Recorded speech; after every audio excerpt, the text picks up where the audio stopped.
아멘. 주 나셨네 임마누엘 함께 하시네. 모든 자들 엎드려 절하세. 경화네 모두 경배해. 모든 민족들과 함께 찬양하라. 모든 만물들 그 이름 높이세. 선하신 주 신실하신 주 무덤을 이기신 주님. 세상의 빛 The reason for Christmas Day.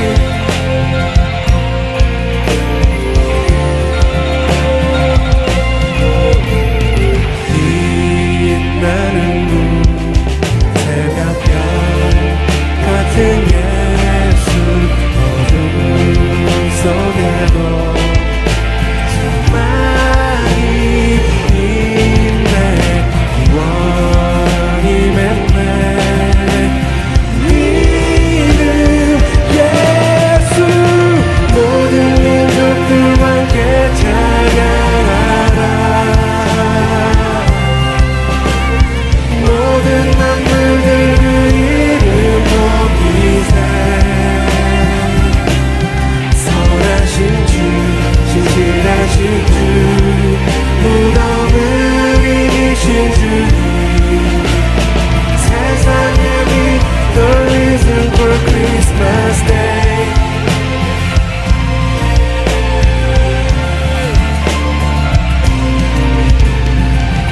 산 위에서 모두 외치리 전능하신 주 다스리시네.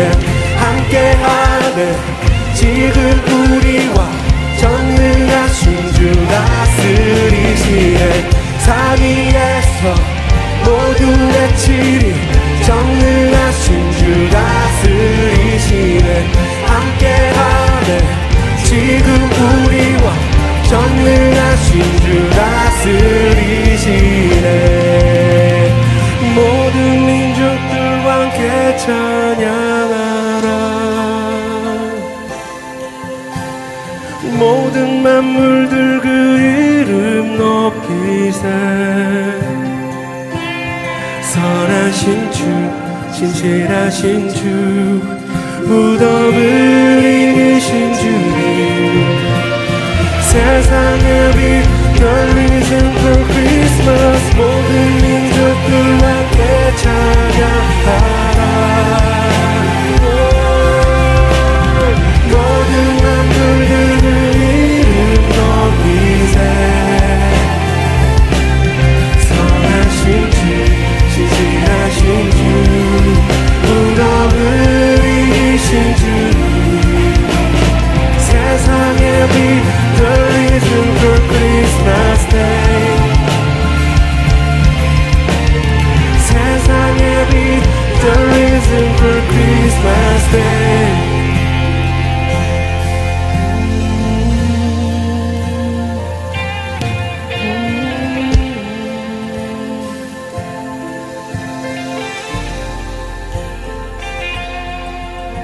엎드려 절하세. 엎드려 절하세. 엎드려 절하세. 엎드려 절하세. 엎드려 절하세. 엎드려 절하세. 엎드려 절하세. 구세주 남네. 엎드려 절하세. 엎드려 절하세. 엎드려 절하세.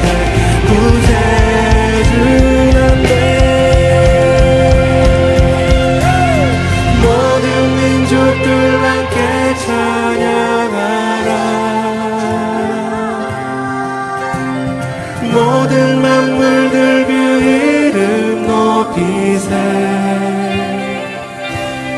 선하신 주 신실하신 주 무덤을 이기신 주님 세상의 빛 The reason for Christmas Day 세상의 빛 The reason for Christmas Day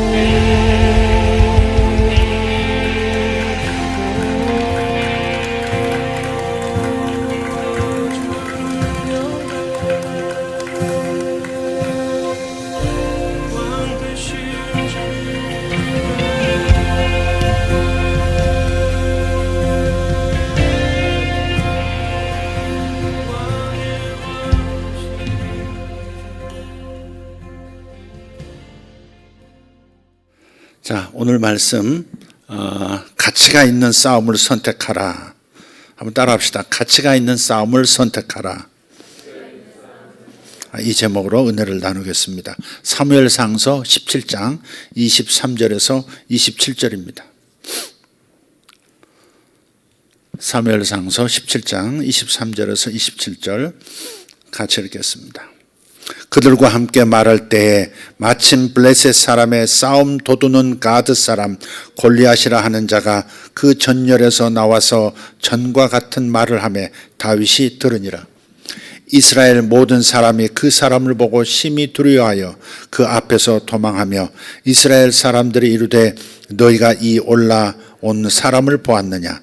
참으로 이스라엘을 모욕하러 왔도다. 그를 죽이는 사람은 왕이 많은 재물로 부하게 하고 그의 딸을 그에게 주고 그 아버지 집을 이스라엘 중에서 세금을 면제하게 하시리라. 다윗이 곁에 서 있는 사람들에게 말하여 이르되 이 블레셋 사람을 죽여 이스라엘의 치욕을 제거하는 사람에게는 어떠한 대우를 하겠느냐? 이 할례 받지 않은 블레셋 사람이 누구이기에 살아계시는 하나님의 군대를 모욕하겠느냐? 백성의 청과 같이 말하여 이르되 그를 죽이는 사람에게는 이러이러하게 하시리라 하니라. 아멘.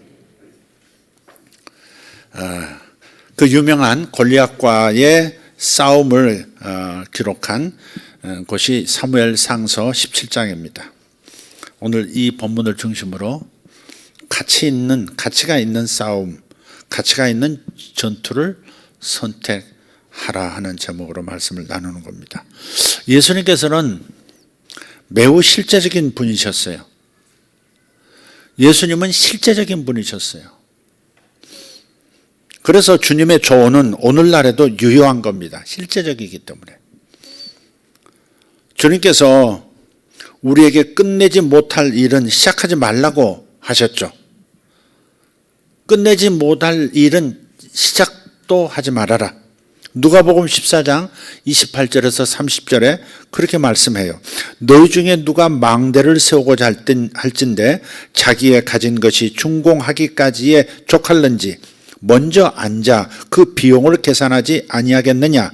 그렇게 아니하여 그 기초만 쌓고 능히 이루지 못하면 보는 자가 다 비웃어 이르되 이 사람이 공사를 시작하고 능히 이루지 못하였다 하리라. 아멘. 가끔 평창이나 시골 쪽으로 이렇게 가다 보면 집을 짓다만 그런 건물들이 있어요. 짓다만 건물들이 있어요. 다음에 한 1년이 딱 그 길을 지나가다 보면 여전히 짓다만 뼈대만 있는 그런 건물들이 있어요. 강원도 쪽으로 가다 보면 특히 많아요. 야, 어떻게 해서 저렇게 저기서 중단됐을까? 저기까지 지어놓고 너무 아깝다. 또 흉물스럽다. 아쉽다 하는 생각이 들죠. 그러니까 끝내지 못할 일이라면 시작하지 말라고 하신 이 말씀을 조금 다르게 생각해 보면 이런 말씀, 이런 뜻이기도 해요.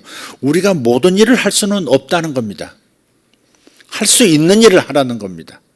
끝까지 할 수 있는 일, 완성시킬 수 있는 일을 시작하라 하는 겁니다. 우리는 지난 시간까지 사탄의 무기 5가지를 우리 함께 알아봤어요. 사탄은 이 무기들을 사용해서 우리에게 싸움을 걸어오고 우리를 실족시키고 우리를 실패한 인생이 되게 하려고 합니다. 이 설교를 듣는 과정에서 자신에게 하나님의 역사하심이 있었노라 그렇게 간증하신 몇 분이 있었어요. 개인적으로 저에게 말씀을 해 주시더라고요. 어떤 분은 어떤 말씀에 부딪혀서 내가 이렇게 마음을 돌이켰는데 그렇게 마음을 결심하고 하나님 앞에 기도하고 마음을 고쳐먹기로 하자 이런 일이 생겼습니다. 뭐 그런 분들. 제가 갑자기 직장이 생겼습니다. 갑자기 어떤 변화가 있었습니다 하는 그런 간증을 해 주셨어요. 많은 전투가 인생에 있지만 우리가 모든 전투에 나가서 싸울 수는 없는 거죠. 물론 내가 먼저 일으키는 싸움도 있어요. 사단의 세력을 향해서 혹은 어둠의 세계를 향해서 먼저 일으키는 전쟁도 있어요. 그러나 대부분은 사탄이 걸어오는 전쟁을, 사탄이 걸어오는 싸움을 우리가 경험하게 돼요. 그때 어떤 싸움에는 내가 반응할 것이고 어떤 싸움에는 반응을 하지 않아야 한다 하는 겁니다. 저도 사역의 책임이 늘어가면서 다양한 성공 또 실패를 경험하면서 배운 게 있어요. 그것은 신중하게 선택해서 싸워야 한다 하는 겁니다. 많은 싸움이 생기지만 내가 반드시 싸워야 하는, 싸울 가치가 있는 전투는 사실 얼마 안 되더라 하는 것을 발견했어요. 세상의 국가들조차도 싸움을 걸어온다고 해서 무조건 전쟁에 뛰어들지는 않습니다. 대부분 그 싸움을 피하는 쪽을 되게 택하죠. 그러나 모든 것을 걸고 싸워야 될 때가 있어요. 싸워야 할 가치가 있는 싸움이 있어요. 다윗은 어릴 때 양을 치면서 물맷돌 던지는 그런 기술을 연마했습니다. 양을 노리는 이리를 쫓고요. 사자나 곰도 물리칠 때 물맷돌의 효과를 보았습니다. 가까이 접근하지 않고 마치 화살처럼 멀리서 돌을 끈에 말아서 이렇게 돌리다가 그 탄력에 의해서 날아가서 강하게 때림으로써 사자도 곰도 떠나도록 만들었습니다. 이제 하나님께서는 다윗이 물맷돌 실력을 사람들에게 선보일 때가 다가왔다 이렇게 생각하셨어요. 이렇게 여러분 생각하셔야 합니다. 오랫동안 여기저기서 훈련을 받고 있었다면 싸울 가치가 있는 진짜 전투를 대비하는 시간이라고 생각하십시오. 과거에 내가 여기서 이런 훈련 받았고 내가 저기서 저런 훈련도 받았고 이런 경험 저런 경험 했었어. 내가 왜 그걸 했었지? 왜 그런 일을 겪었어야 했지? 긍정적으로 생각하십시오. 진짜 전투, 싸울 가치가 있는 진짜 싸움을 위해서 하나님께서 나를 훈련시키셨었다. 그렇게 생각하자는 겁니다. 그래서 다윗은 골리앗이라는 상대가 나타나자마자 실제 전투에 참전을 합니다. 하나님께서 전투에 참전을 시킨 거죠. 예정된 전투가 분명합니다. 골리앗과의 전투는 하나님께서 섭리하신 전투가 맞습니다. 나가서 싸워야 하는 적절한 전투. 그렇다면 어떻게 분별할 수 있는가? 이게 오늘 말씀의 핵심이 되겠습니다. 내가 싸워야 하는 가치 있는 전투라고 하는 것은 어떻게 분별할 것인가? 다윗의 예를 통해서 두 가지 질문을 스스로에게 해보기를 바랍니다. 내가 이 싸움에 내가 가담해야 하는가? 내가 이 전쟁에 뛰어들 가치가 있는가? 어떻게 구분하는가? 두 가지를 질문하시면 돼요. 첫 번째, 이 싸움에서 이긴다면 전리품이 있는가? 하는 거 물어야 합니다. 다윗은 전리품이 있는가를 물었습니다. 얻을 것이 없다면 싸우지 말라는 겁니다. 여러분, 이기적인 태도라고 생각하실 수 있겠습니다만은 다윗은 승리에 대한 보상을 반복적으로 묻습니다.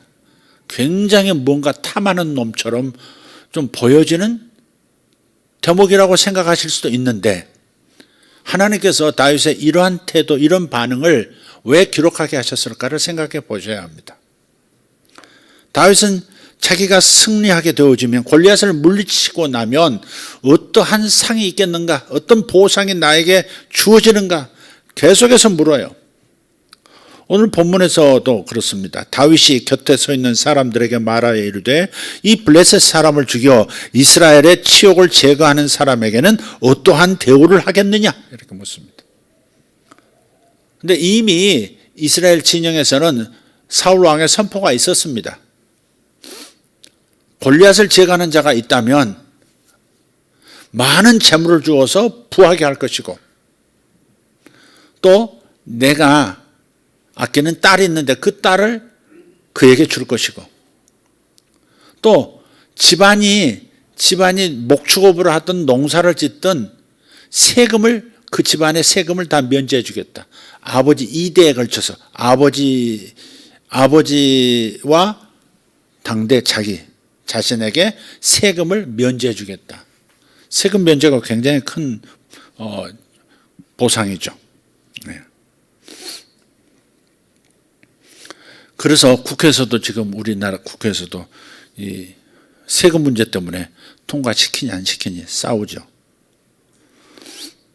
세금은 적은 문제가 아니죠.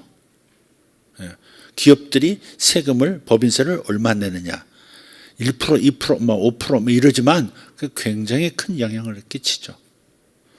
그래서 그 치열한 싸움이 있는 겁니다.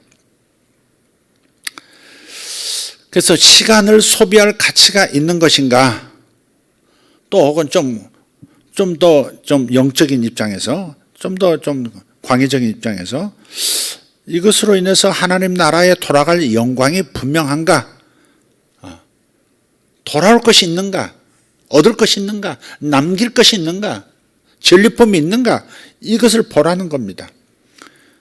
나중에는 형 엘리압이 조롱하면서 분노하면서 자신을 막아서도 다윗은 싸움에 참여하겠다고 단호하게 나섭니다. 지금 오늘 읽지 않았습니다마는 29절 30절을 보면 이렇게 말씀해요. 큰 형 엘리압이 다윗이 사람들에게 하는 말을 들은지라 그가 다윗에게 노를 바라여 이르되 내가 어찌하여 이리로 내려왔느냐, 들에 있는 양들을 누구에게 맡겼느냐, 나는 너의 교만과 너의 마음의 완악함을 아노니 네가 전쟁을 구경하러 왔도다. 다윗이 이르되 내가 무엇을 하였나이까, 어찌 이유가 없으리이까 하고 돌아서서 다른 사람을 향하여 전과 같이 말하며 백성이 전과 같이 대답하니라. 이 분위기를 이해하시겠죠. 다윗의 단호한 태도를. 여지껏은 집안에서는 큰형 엘리압, 위로 형이 7인데 그 형들의 압박에 눌려서 자신이 시키는 대로만 했어요. 사무엘이 찾아왔을 때 너 밤에 네 양 지키는 거 네가 해. 그 어린 다윗이 나가서 다 지켰단 말이에요. 그런 억울한 일, 불공평한 일이 많았음에도 그는 그냥 순종했던 사람이었습니다. 그런데 이 경우는 물러서지 않습니다. 자기가 해내야 할 운명적 부르심이 뭔지를 안 거죠.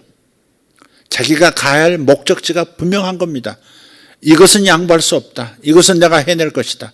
그리고 나는 전리품을 챙겨 다른 인생을 살 것이다. 분명하게 결정한 겁니다.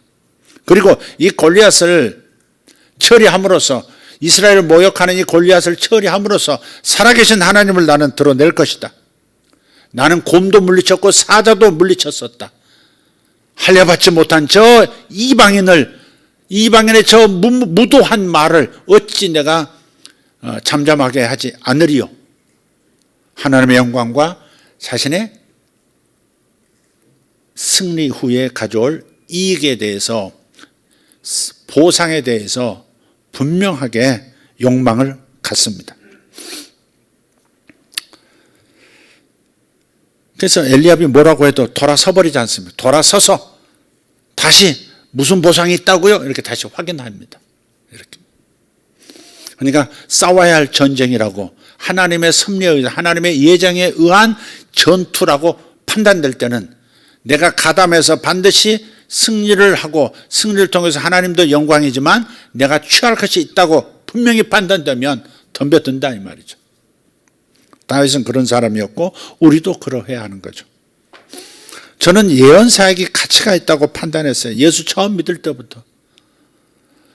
하나님의 음성을 듣고 하나님의 음성을 전한다. 이것이 얼마나 다른 사람들에게 큰 소망이 되어지고 인생의 좌표가 되어지는지 몰라요.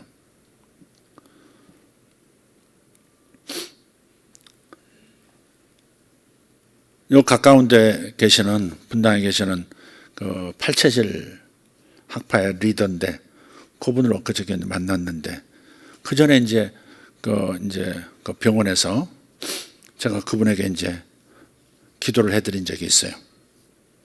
녹음을 했죠. 그런데 하나님께서 너는 교회에서 어떠한 역할을 해야 한다, 하게 될 것이다 라고 하는 말씀을 주신 거예요. 자기는 그때는 이게 말이 무슨 말인지 몰랐고 별 무덤덤하게 그냥 당연히 교인이라면 그렇게 해야지 이렇게 들었대요. 그런데 본인이 작년엔가 장로를 받으셨어요. 교회에서 장로 임직을 하셨어요. 아, 그게 그 말씀이었구나. 그제서 알아서 다시 녹음을 꺼내가지고 다시 듣고 또 듣고 그렇게 했다고. 그래서 가족을 다 데리고 또 오셨더라고요. 예언사역은 가치가 있습니다. 저는 하나님의 음성을 제대로 듣는다는 것과 그 음성을 전달했을 때 그 사람에게 나타날 그의 인생에 도움이 될 효과가 지극히 크다는 것을 알았고, 물론 잘못 사용하면 큰 위험에 처할 수도 있는 것이 바로 예언사역이긴 하지만 그건 예언사역이 가치가 있다고 생각했어요. 그래서 저는 그것을 저의 은사, 대표 은사로 취할 것을 결심했습니다. 저는 치유 은사도 추구하는 사람이고 다른 은사도 추구하는 사람이지만 예언사역을 최고의 가치로, 가장 중요한 가치로 생각했고, 그것을 위해서 항상 추구하고 항상 배우려고 했고, 그리고 기꺼이 훈련에 임했습니다. 그리고 과정 속에서 많은 공격도 있었습니다. 그런 것을 신비주의냐, 너 공격하는 사람. 가까운 사람이 그렇게 공격하는 겁니다. 목회자들도 있었고요. 그런데 하나님의 은혜가 저를 덮으시더라고요. 저는 지금까지 이제 수십 년을 이 사역을 해왔습니다만은 많은 분들이 이런 사역에 뛰어들면 이단이 되어버려요. 이단, 저 사람 이단이라고 그래버려요. 그러면 아무런 근거가 없는, 성경적 근거가 없는 신학임에도 불구하고 남이 찍으면 덩달아서 이렇게 해서 그냥 그 사람을 이렇게 완전히 이상한 사람으로 만들어서 활동하지 못하게 하고 그가 가진 기름 부음을 나누지 못하게 만들어버리는 사탄의 굉장히 무서운 전략이죠. 한국 교회 안에 무지라고 하는 사탄의 무기가 그런 것들을 수용할 수 없게 만드는 거죠. 그런데 저는 하나님의 은혜가 저를 덮으셔서 여지껏 그렇게 해를 받지 않고 여지껏 해왔고 앞으로도 그러리라고 저는 확신합니다. 우리가 대한민국을 초강대국이 되도록 중보기도하면서 사탄의 방해, 사탄이 저질러 놓은 모든 일들을 격살하는 영적 전투를 하고 있습니다. 모든 문제, 나라의 모든 문제에 대해서 기도하지 않습니다. 하나님의 감동이 있을 때, 예언적 표식이 주어질 때, 좌표가 주어질 때 그것을 향해서 공격하고 사탄의 진이 무너지도록 우리가 함께 기도하고 그 결실들을 보는 겁니다. 이렇게 우리가 예언적 중보기도를 하는 까닭이 있어요. 왜? 포상이 있기 때문에, 전리품이 우리에게 돌아오기 때문에, 우리의 자손들에게 돌아오기 때문에, 나라가 바르게 세워질 때, 나라가 정상이 되어질 때, 어느 분야가 사탄의 진이 무너지고 하나님이 통치하시는 통치가 나타나게 될 때, 하나님의 사랑의 축복, 하나님이 본래 대한민국을 통해서 이루시고자 하는 그 계획이 풀려질 때 우리에게 혜택이 있고 우리 자손들에게 혜택이 있고 내 아들들, 내 아들, 딸들에게 그 전리품이 돌아오기 때문에 기꺼이 그 기도에 동참하는 겁니다. 순종하는 겁니다. 다윗은 자신이 가야 할 목적지를 분명히 깨닫고 있었고 가까이 갈 준비가 되어 있었습니다. 따라서 싸울 것인가를 결정하기 위한 두 번째 질문은 뭐냐? 그것은 이 상황이 내 운명을 결정하는가입니다. 첫 번째가 뭐였죠? 이 싸움에서 이기면 전리품이 있는가? 얻을 것이 없다면 싸울 가치가 없다. 두 번째는 이 상황이 내 운명을 결정하는가입니다. 내 미래와 나의 목적을 가로막는 일이라면 내 전부를 걸고 싸워야 합니다. 나에게는 이루어야 할 미래가 있고요. 목적이 있고 하나님의 부르심이 있고 하나님의 주신 사명이 있습니다. 저는 하나님께서 부르신 저의 운명을 이루어야 합니다.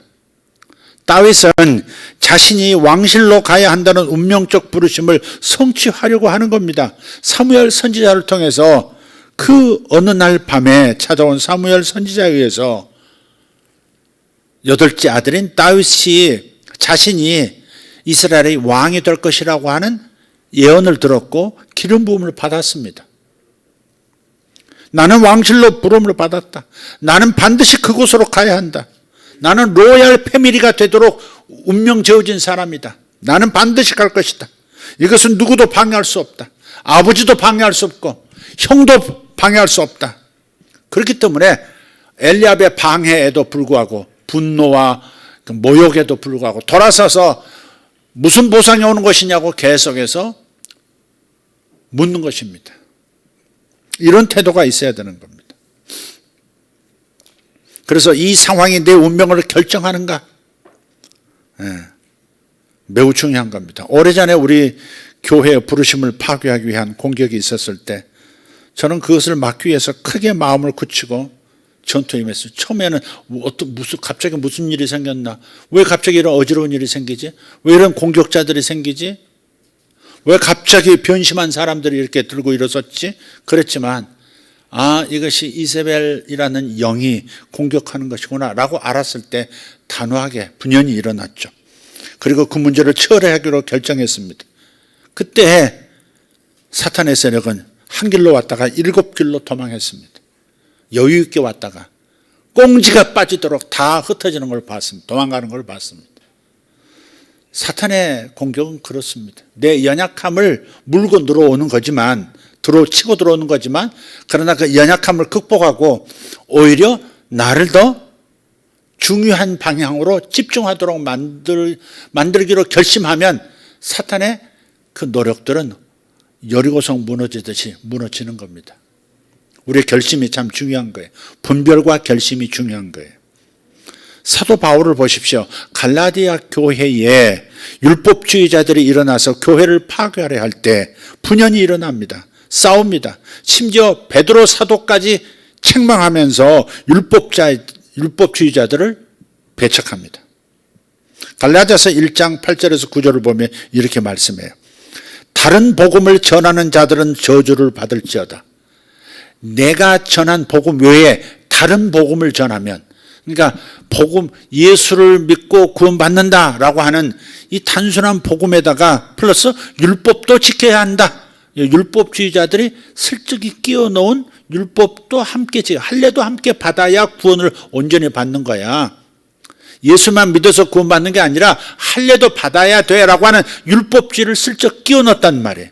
그리고 갈라디아 교회가 미혹을 당해서 대세가 되니까 사도 바울이 일어나서 내가 처음 너에게 전했던 그 복음 외에 다른 복음이라고, 이것이 진짜 복음이라고 말하면서 속임에 들어오는 그런 다른 복음을 전하는 자들은 저주를 받을지어다 그랬단 말이에요.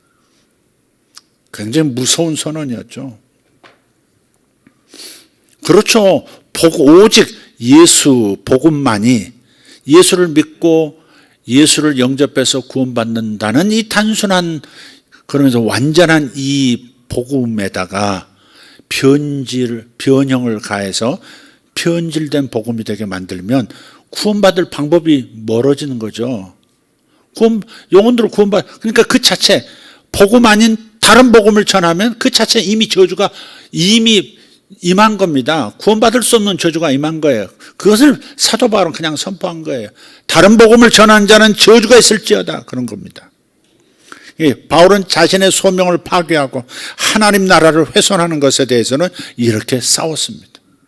내 운명을 바꿀 만한 어떤 일을 위해서 공격이 들어왔을 때는 기꺼이 싸운다. 목숨 걸고 싸운다. 내 전부를 걸고 싸운다. 이게 있어야 한다 이 말이에요.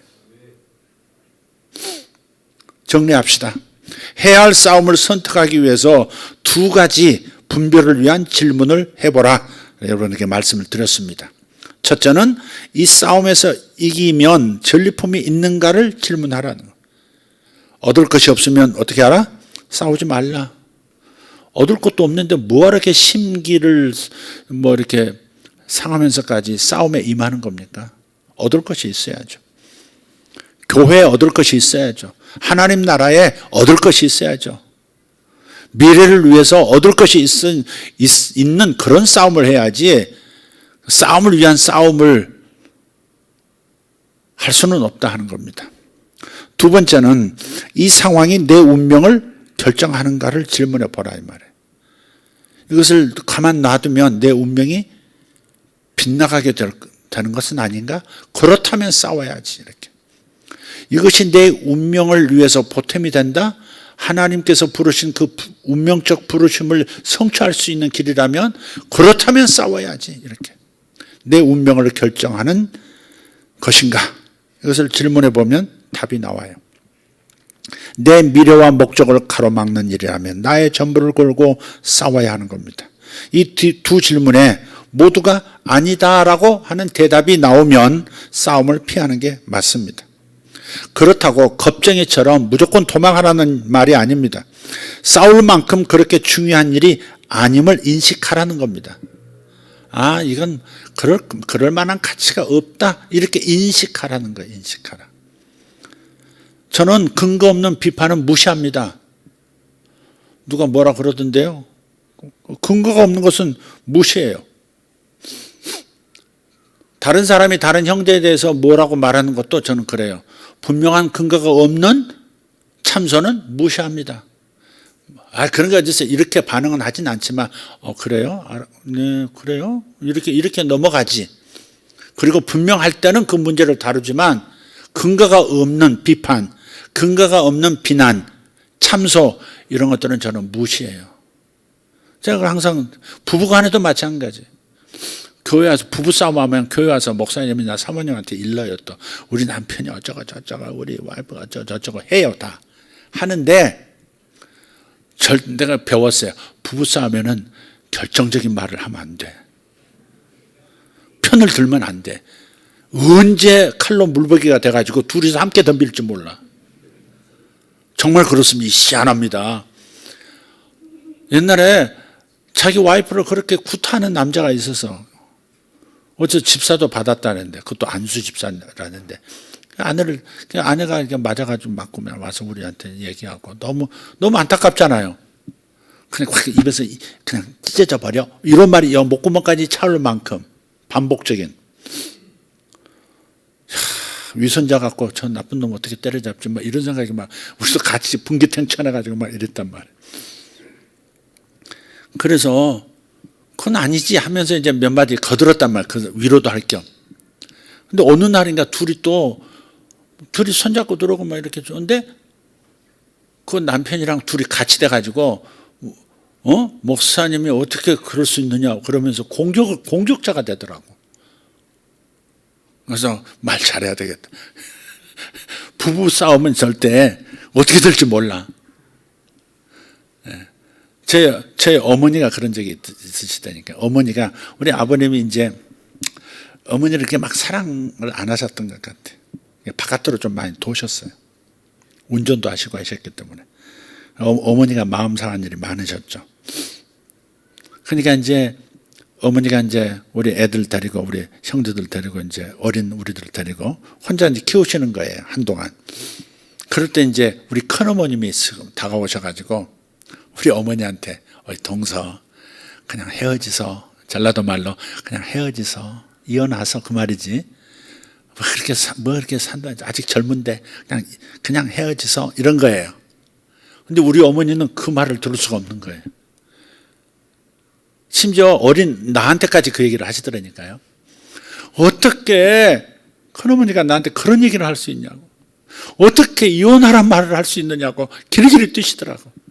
어머니의 일편단심 여보 이거 우리 어머니는 정말 그 남편에 대한 사랑이 막 각별했어요. 정말 남편 바라기. 남자가 가끔 그렇게 탁 튕겨야 이렇게 여자들이 사모하나?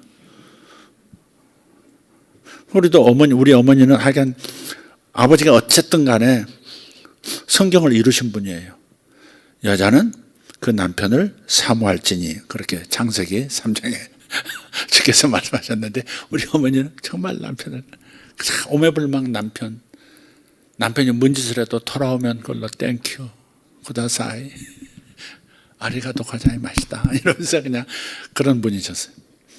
부부관계는 좀 그렇게 조심스럽긴 하지만, 어쨌든 간에 여러분, 제가 뭘 말씀드리려고 했냐면, 근거 없는 비판은 무시해도 좋다 이 말이에요. 싸우지 말라고. 근거 없는 비판은 그 증명되었든 안 되었든 그냥 무시해도 괜찮아요. 그것 때문에 잠 못 이루는 분당의 밤이 될 필요가 없다는 겁니다. 그 근거 없는 비판에 대해서 반응하기 시작하면 일단 무언가를 말하게 되잖아요. 근데 말을 한다고 하는 것은 그것이 중요하다고 인정하는 꼴이 되기 때문에 반응할 필요가 없다 이 말이에요. 저도 그전에는 상황마다 반응하는 실수를 보면서, 아니 그 사람이 그런 말을 했단 말이에요. 아니 앞다르고 뒤다르네. 아니 어떻게 그럴 수 있어? 이렇게 반응을 보였어요. 근데 지금은 아니에요. 그런 일이 있다 할지라도 아침에 일어나서 밤에 잠들 때까지 나를 공격하는 그 적에 대해서 생각하지 않기로 했어요. 그저 내가 얻을 상급이 뭘까? 이것만을 생각하기로 한 거예요. 그러면 지나가 버려요. 적의 공격은 아무것도 아닌 거예요. 네. 내가 그에 대해서 옳고 그름을 분명하게 드러내고 그랬을 때 얻을 게 없기 때문에, 그것이 또 나의 운명을 결정하고 내 앞길을 가로막고 내 소명을 가로막을 정도의 그런 것들이 아니라면 그냥 반응하지 않는 것이 좋습니다. 가끔은요, 우리 인생 속에서 과거에 지나간 일이 다시 살아나서 나를 공격할 것 같은 그런 두려움에 빠지기도 합니다. 과거의 망령이 나를 움츠러들게 하는 경우도 있습니다. 그래서 어떤 사람들은 아예 나는 장관내는 안 갈 거야. 장관 시켜준데도 난 안 할 거야. 왜? 청문회 가서 나도 잊어버리고 있는 모든 것이 살아나가지고 나를 공격하면 어떡해. 난 장관은 절대 안 할 거야. 난 청와대 절대 안 들어갈 거야. 이런 분들도 있어요. 정치인들 중에 많습니다. 그게 이제 뭐냐면 과거에 어떤 일들이 다시 살아나서 나를 공격할 것이다는, 그래서 마음이 움츠러드는 거죠, 이게.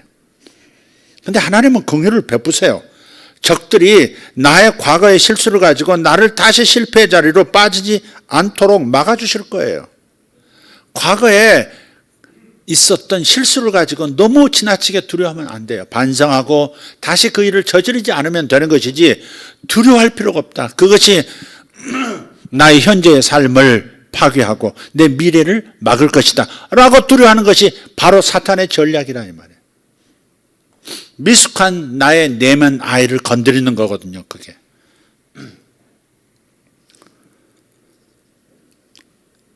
저는 과거에 누군가가 저의 신학을 의심하고 나를 향해서 이단이라 그렇게 할까봐, 아까 말씀드렸던 그런 일을 겪을까봐 전전긍긍했었어요. 하지만 이제는 나에 대한 저들의 의견에 대해서는 싸우지 않기로 했어요. 내가 안 싸우면 주님이 또 싸울 필요가, 주님이 싸우실 거니까. 나의 운명에 전혀 영향을 주지 않는 그런 일에 에너지를 낭비할 생각이 조금도 없습니다. 삶에서 에너지를 쏟을 가치가 있는 일이 있고 그렇지 않은 일이 있다는 이 분별을 꼭 해야 할 필요가 있는 거예요. 여기에 내가 마음을 쏟을 이유가 있는가? 있다면 둘 중에 하나란 말이에요. 싸워서 전리품이 있다면 내가 싸우겠다 이거예요. 얻을 것이 있으면 내가 싸우겠다. 네.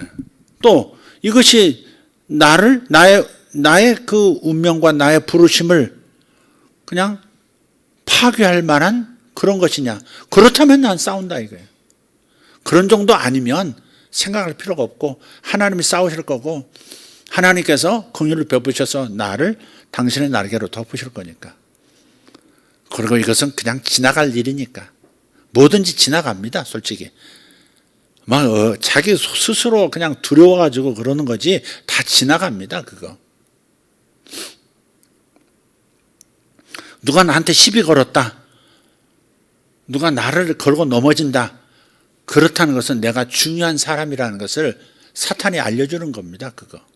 그리고 내 미래가 상당히 큰 전리품을 거둘 수 있는, 보상을 받을 수 있는 그 길로 지금 접어들었다. 그렇게 생각하시면 됩니다.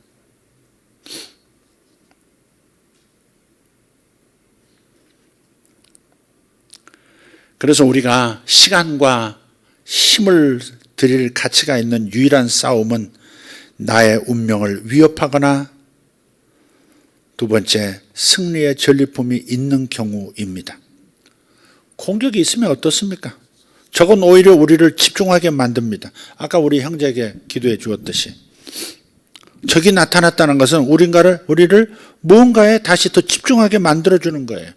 하나님을 향해서 집중하게 만들어주기도 하고 보다 높은 차원으로 올라갈 수 있도록 나의 주의력, 나의 집중력을 더 높여주는, 긴장을 통해서 높여주는 결과를 주는 것이죠. 적의 공격이 있다고 하는 것은 내가 올라설 자리가 있다는 것을 말해주는 거예요. 그가 물 수 없는 자리까지 내가 올라갈 필요가 있는 거예요. 그가 나를 걸고 넘어질 수 없는 영적 실력을 갖는 자리로 가야 하는 겁니다. 아멘입니까? 그런 겁니다. 공격이 있으면 어때요? 물론 풍족하고 평화로울 때는 모든 것이 여유롭습니다. 그런데 이때에 적이 등장하면 우리는 단지 좋은 일을 위대한 일로 바꿀 수 있는 기회가 온 거예요. 그렇게 생각하시면 돼요. 단지 좋은 일로 끝나지 않고 위대한 인생이 되어지도록 만들어주는 역풍이다 생각하고 날개 활짝 펴고 타고 올라가면 되는 겁니다. 그렇게 생각하십시오. 위험할 때는 하나님이 나서세요.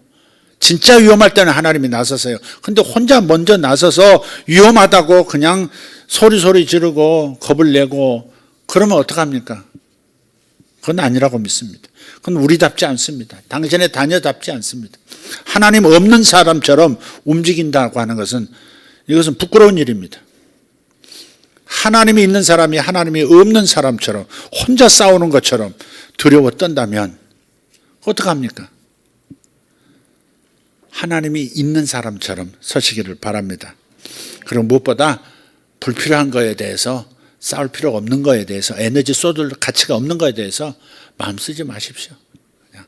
그것은 그냥 가만히 있으면 산들바람 나를 시원하게 해주든지 나를 더 높은 곳으로 밀어주는 그런 돌개바람이 되어주든지 그럴 겁니다. 그러니까 승리하시기를 바랍니다. 가치가 있는 싸움을 분별해서 선택하는 법을 배우십시오. 우리 목회하려고 하는, 이 사역을 하려고 하는 그런 분들은 더더욱 그렇습니다. 반드시 사단은 건드려 봅니다. 나의 안에 있는 무언가를 사용해서 자꾸 나를 건드리고 나를 좌절시키고 나를 두렵게 만들고 반복해서 두려움이 자꾸 생기면 그러면 사람이 굳어집니다. 그러면 하나님의 부르심에 제대로 된 반응을 못합니다. 과거에 제가 그랬다는 거 기억하시고 그러나 이제는 그렇지 않는다는 것도 기억해 주시고 여러분도 그렇게 되기를 축복합니다. 할렐루야. 다 같이 기도하겠습니다. 하나님 감사합니다. 하나님 오늘 주님께서 지난 5번의 시간 동안에 사탄의 무기, 사탄이 어떤 무기를 가지고 나를 공격할 것인가, 사탄의 무기에 대해서 공부했고 그렇다면 사탄이 무기를 가지고 다가올 때 싸움을 할 것인가 그냥 무시할 것인가 결정해야 될 텐데 하나님 가치가 있는 싸움과 가치가 없는 싸움 둘을 분별하는 방식으로 싸움에 임할 것인지 안 할 것인지를 결정하라고 하는 말씀을 주셨습니다. 분별의 영으로 역사하시고 올바른 선택할 줄 알게 주시옵소서. 하나님 다윗은 전리품을 바라보았습니다. 보상이 있는 싸움인가 나한테 이익이 떨어지는 우리에게 유익함이 떨어지는 싸움인가 그렇지 않은가 아주 중요한 판단 기준을 가지고 불태준의 믿음을 가지고 밀어붙여서 결국 골리앗의 목을 베었고 왕실로 들어가는 역사를 이루었습니다. 우리도 하나님의 축복의 자리로 갈 수 있도록 전리품을 바라보고 영적 싸움에 임하게 주시옵소서. 인생 싸움에서 전리품이 있다면 기꺼이 싸울 용기를 또한 주시옵소서. 적의 공격이 내 운명을 꺾을 만큼 강한 것인가? 이걸 방치할 때 내 부르심이 사라지는 것은 아닌가? 내 운명이 꺾이는 것은 아닌가? 이것을 기준으로 삼고 절대 꺾이지 않는 방향으로 선택할 수 있는 우리가 되어지기를 바라고, 그럴 가치가 없는 것이라면 무시하면서 오히려 하나님 주실 다른 선물을 기다리면서 즐길 수 있는 우리가 되어지기를 원합니다. 이 마음을 가지고 오늘 기도하겠습니다. 하나님, 오늘 깨달은 마음, 내 마음속에 들어온 그 깨달음을 가지고 기도할 때 응답하여 주시고 우리의 심지가 굳어지게 하시고 우리의 분별하는 촉이 날카로워지는 축복이 있게 하여 주시옵소서. 예수님의 이름으로 기도합니다. 주여 부르고 기도하겠습니다. 주여, 주여, 주여.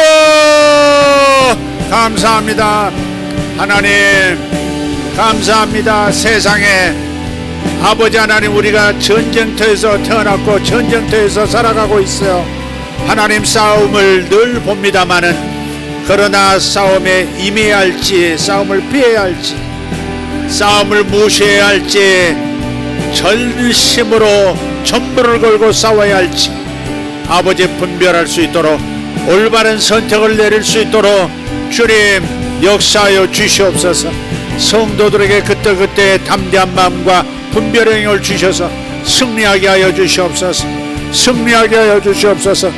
보상이 있는 싸움에 임하게 해 주시옵소서. 보상이 있는 싸움인가, 에너지만 소모하고 끝날 싸움인가, 아버지 하나님 보상이 있는 싸움에 임하게 하여 주시옵소서. 아버지 하나님 감사합니다. 우리가 사탄의 세력과 싸우는 전쟁 보상이 있는 줄 믿습니다. 아버지, 이 나라가 주님의 손으로 들어오는 것, 대한민국이 주님의 통치 아래 들어오는 것, 그것이 우리에게 큰 보상으로 돌아올 것을 알기에 이 싸움을 싸웠고 예언적으로 선포하고 나가고 있습니다.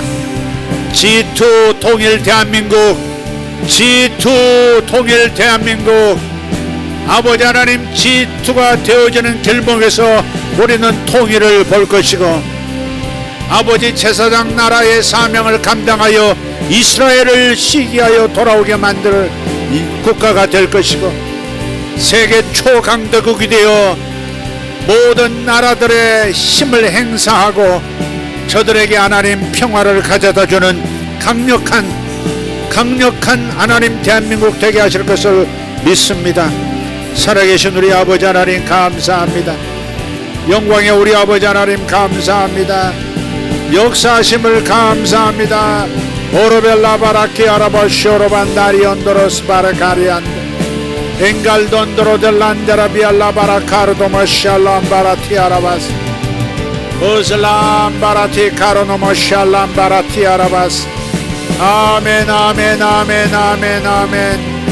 오르반다의 롱산도로 두발라이산도로 쿠마란디 아라바스 이샬란다라 카르모 사르보리 테메네 카리안스 인스갈비아 소르 라바라 팀베레 줄라센스 인시칼덴타리온 솔로바라티 아라바스 옴바라디 아라바 엥그라디 아라바소 라바라티 아라바소 론도로 틴다라디 아라바스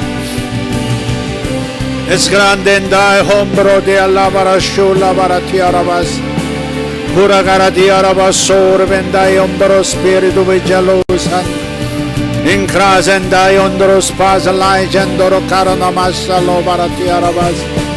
Amen, amen, amen, amen. 아멘 아멘 아멘 아멘. 자신의 운명의 자리로 가기 위해서 다윗은 싸움에 임했습니다. 다윗은 자신의 부르심을 위하여 싸움에 임했습니다.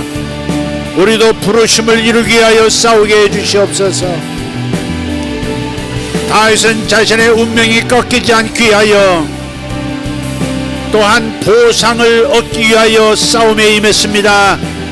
우리도 하나님 거둘 것이 있는 싸움을 싸우게 해주시옵소서. 불필요한 싸움에 심력을 낭비하지 않도록, 에너지를 낭비하지 않도록 분별하게 도와주시옵소서.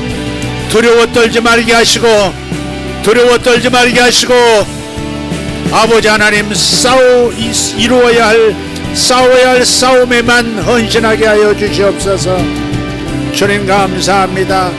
샤모아 파라바스 아라발라카 마라티 아라바스 오스라지 알라바라티 아라바소 칸노로디 알라바라디 멘다라티 아라바스 이즈론다리 온도로스 마스칼람바라티 알라바로로트 잉그라젤라비아로 소모라디 아라바스 이스그로리아 바소 레비르토 마라티 아라반스 인스그란젠다이 턴유라 셀라바라티올로got 이마라디 아라바쇼라 라디 아라바스 호슬라이 잔드로드 베르콘노로스 인스라테 아라단야르다시 알바르노마르티 아라바스